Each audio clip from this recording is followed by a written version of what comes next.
各位弟兄姐妹平安。今天我们要来分享末日进程里面第二个主题，叫做末日的光景。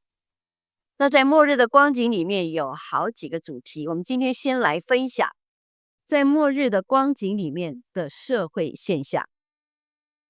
当我们了解在末日越走进末日这个社会会有什么现象的时候，我们心里面会有一种知道说一个踏实感，知道上帝早就已经预先告诉我们了。那会有哪一些的社会现象呢？第一个就是不法的事情会增多。在马太福音，耶稣告诉我们说，只因不法的事增多，许多人的爱心才渐渐冷淡了。那这个冷淡了，它不是自己要冷淡，它是被冷淡，它是被冷却了。好像我们把一个很热的汤放在零下的温度的室外，它很快就被冷却了，就好像炭火被浇熄了一样。所以什么是才渐渐冷淡的状况呢？就是他一直都在呼吸冷的空气，然后一直吸一直吸，所以你的身体就会变得很冷了。那耶稣告诉我们说，在末日，因为有太多邪恶的事发生，不法的事就是邪恶的事的意思。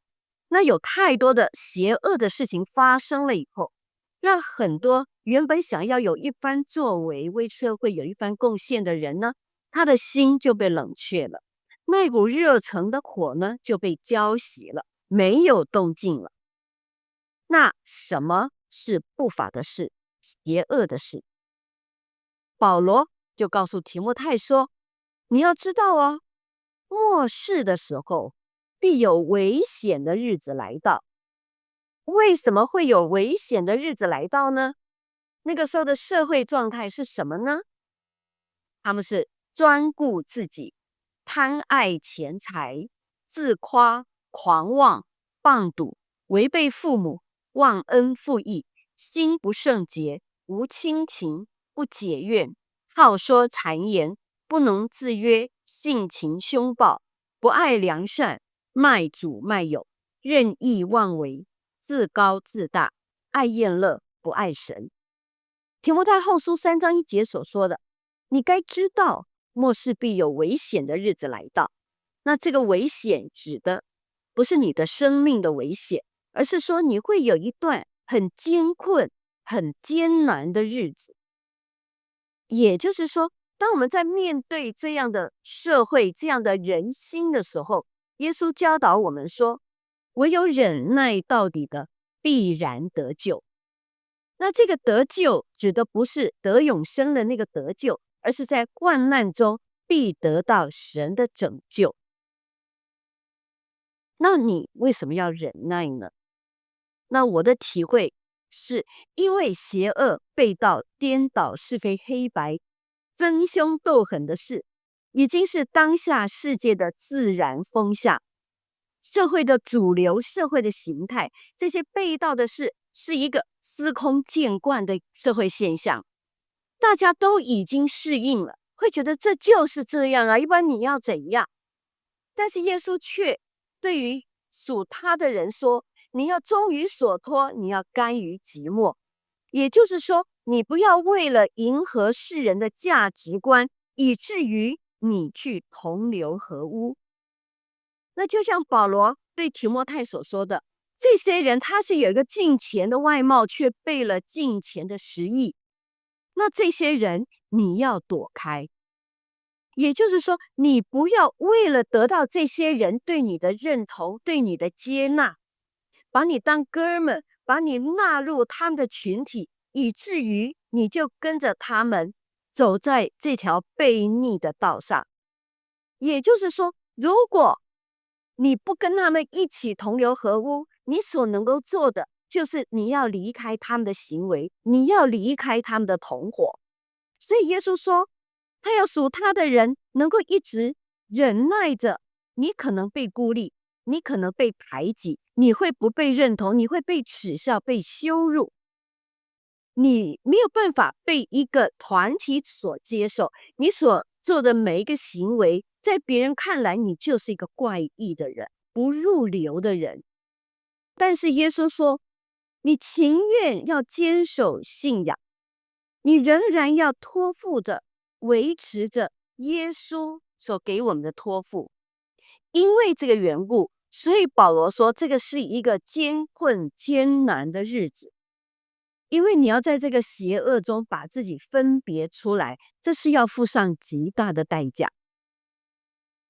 它并不是你一个思想的认同就 OK 了，而是你的整个生活，你的整个的这一个人际关系，甚至于你的升迁，你的人脉，各个方面你都必须要有一些的取舍。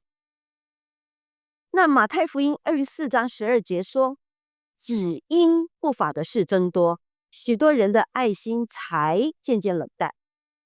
那表示原来他是有爱心的，只因看见了或者经历太多邪恶的事，日积月累，以至于原先的动力或者价值观就被改变了，被消失了，以至于让很多愿意伸出援手的人性本善的那些被限制住了。我们以前在分享7印7号7碗的课程里面，我们有提到说，在启示录12章17节，龙向妇人发怒，去与他其余的儿女征战。这儿女就是那守神诫命为耶稣做见证的。龙就是撒旦。撒旦，请问他征战的对象是谁？是守神诫命为耶稣做见证的神家的儿女征战。所以当你的爱心渐渐冷淡了，当你已经变成一个冰冻的人的时候，请问你是他征战的对象了吗？不是了，你已经不是他的对象了。保罗说，什么样叫做征战呢？以弗所书6章12节，他说，我们不是与属血气的征战，乃是与那些执政的、掌权的、管辖着幽暗世界的，以及天空属灵气的恶魔征战。所以在视觉上，我们看见的是世界上不法的事增多了，但是实质上是这些字的源头是谁呢？这些不法的事增多，它的源头是从哪里来？是从那些执政的、掌权的、管辖着幽暗世界的，以及天空属灵气的恶魔他们的作为。你看是不是这就是一个系统？这就是一个灵界的系统，不是什么东西都是撒旦，是撒旦的差役，对不对？撒旦下面他还有掌权的、管辖这幽暗世界的，还有天空属灵气的。也就是说，整个黑暗权势它是有一个制度的。所以今天整个的世界它不法的事增多了，是整个黑暗权势它的整个的权力架构来掌握了这个世界的人心，这个世界的局势，因为他是这个空中的掌权者。所以耶稣要我们在败坏的世界中，在这个世俗中忍耐的坚持着一个信徒应该有的生命品格。就像我们刚刚说的，龙是跟那些守神诫命为耶稣做见证的神家儿女征战。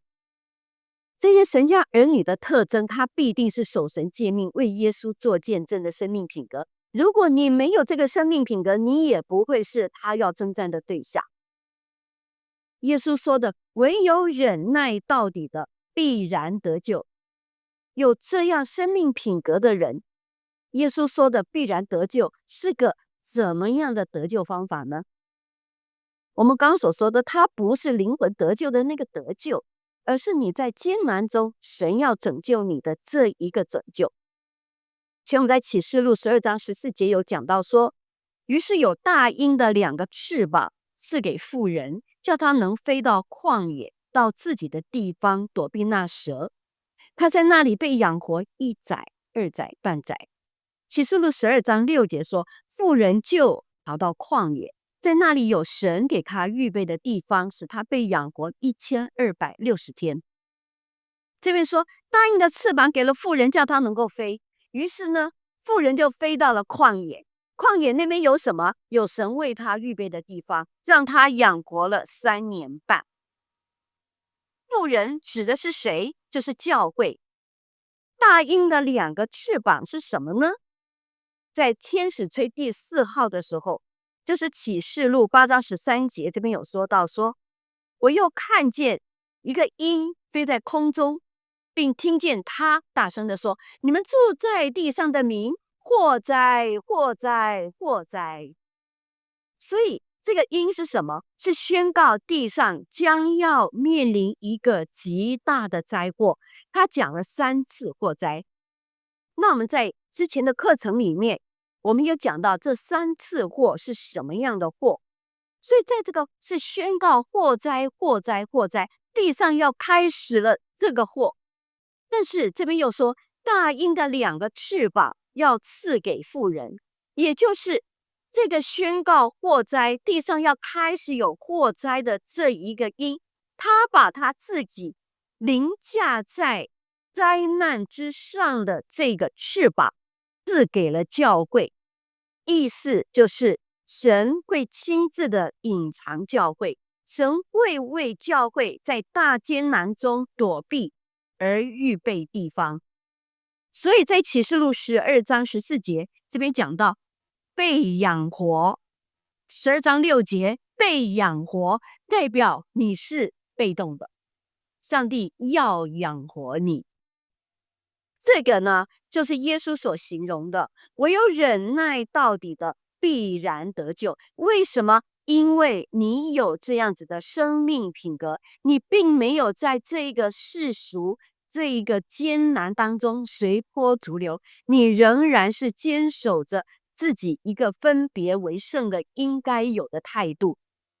这个叫做你忍受被别人批判，被别人排挤，被别人藐视，你忍耐了这一切的眼光，你维持耶稣向你的要求的时候，耶稣说在患难中你要被神隐藏，被神养活，直到被提的日子。